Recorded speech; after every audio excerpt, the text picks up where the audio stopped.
রাজধানীর কিছু এলাকায় সকাল থেকে গুঁড়ি গুঁড়ি বৃষ্টি হচ্ছে। ঢাকা, চট্টগ্রাম সহ দেশের ১৪ জেলায় বজ্র সহ বৃষ্টির পূর্বাভাস দিয়েছে আবহাওয়া অধিদপ্তর। কোথাও কোথাও হতে পারে শিলাবৃষ্টিও।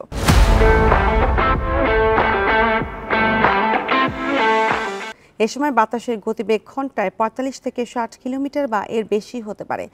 দক্ষিণ বঙ্গোপসাগরে অবস্থানরত লঘুচাপের বর্ধিতাংশ পশ্চিমবঙ্গ ও তার কাছাকাছি এলাকায় রয়েছে। বৃহস্পতিবার পর্যন্ত ঢাকা ও আশেপাশের এলাকায় থেমে থেমে বৃষ্টি হবে।